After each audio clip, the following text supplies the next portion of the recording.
Hey, this is Paul Latone of Radio Carbon Art, and we're going flying here with my Euphoria 4-meter F5J. You can see by the clouds it's going to be a pretty nice soaring day. We've got our Mobius action cams on the airplane, and the cameras are actually pretty revealing, so I'm going to narrate what the plane's doing in the air, and maybe you can glean some tips from that. So we're going to do a launch here in reflex mode. Not going to do a real high launch. Obviously the air is going to be pretty good today. Maybe do a 100-meter launch. Try to launch as low as possible for practice. But already I'm getting some good reads here. You can see the plane's bouncing around quite a bit. And once the energy bleeds off, we'll go to camera 1. We'll start searching around here. But I'm pretty sure I've locked into something right away here. Now you notice one thing, just watch the wing and watch the tail, and you see how little everything is moving on the airplane. I've got my CG pretty far back. The airplane's pretty neutral.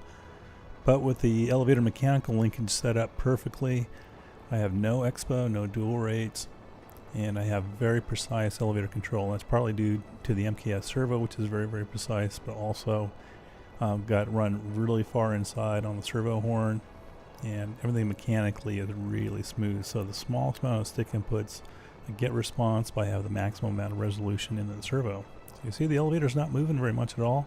You don't see that rudder waving around either, even though I have rudder mixing turned on and am using it. You can see how the trailing edge is in camber mode number 1 now. It's not really moving that much. Even as these thermals were kind of rowdy, you can see when I'm in the thermals it's very rough, and I'm outside of the thermal it smooths out. Some days it's smooth in the thermal and rough outside.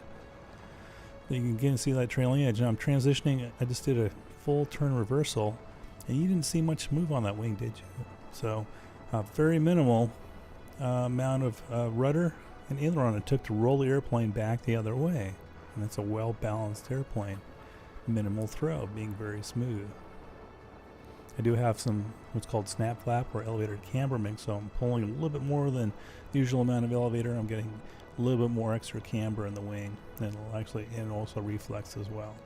I also have variable camber on a side slider, so I can go from basically 1 and have a variable amount of camber if I really want to slow down a little bit more, and that's also mixed to the elevator. So the plane stays trimmed. Full slider, the plane's going to be max camber and a little bit on the up trim side, and then as I move the slider back towards 0, the plane's going to be down trimmed a little bit more in camber 1, and then I can switch between my camber flight mode and my cruise mode, and I'll do that in the thermals. Today camber 1 was working pretty good. You can see it, the plane's really getting bounced around, but look how high I am already just in a few minutes since I hooked into that first thermal. And you can see the rudder not moving very much either. I'm letting the mix do a lot of the work. And also, you'll notice how the bank angle is staying pretty consistent. The plane looks locked in once it's in that piece of air. Locked it in, got the speed set up, speed I wanted.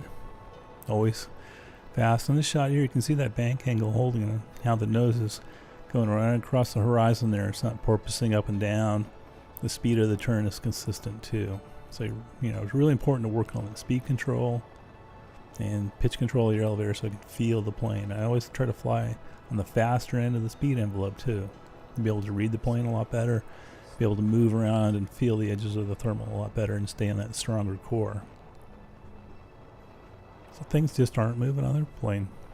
Not holding a bunch of aileron in, not holding rudder. Plane's very smooth because I'm flying it pretty flat.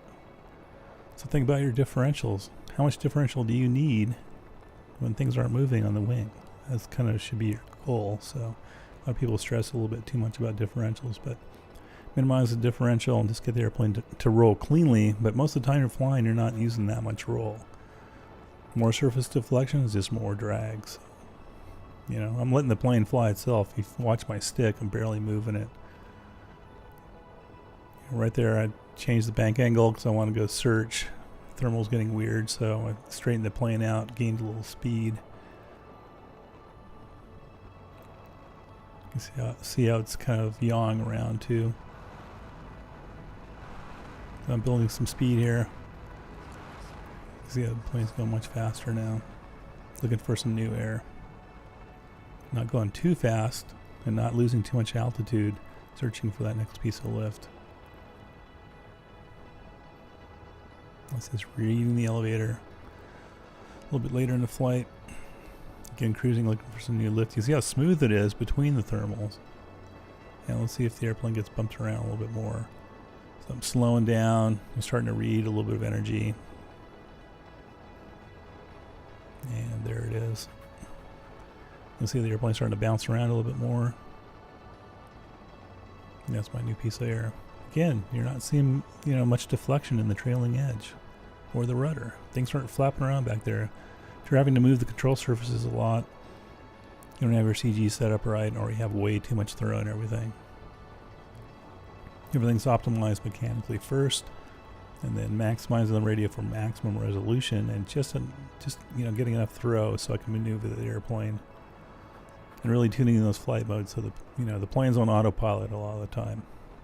I'm just suggesting where it needs to go, but it feels the air by itself. And that's partly getting that CG back. With the elevator resolution I have set up, I can get that CG way back, fly with no expo, no dual rate. There's a little tighter core here. You can see how the bank angle increased a little bit.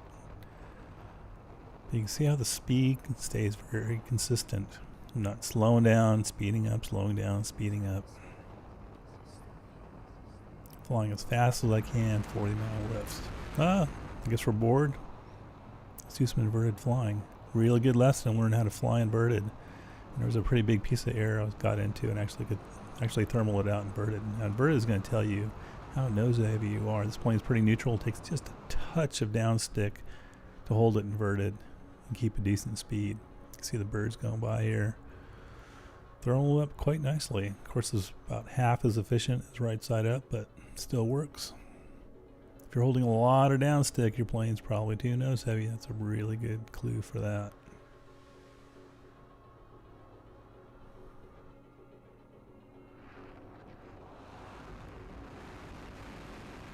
Bit of playtime. Set up for landing here. Euphoria setup's really nice. Plane just handles beautifully. It's very neutral. Flies hands off. A little bit of brake. I really have very little crow in there. Doesn't really need it. My usual hand catch.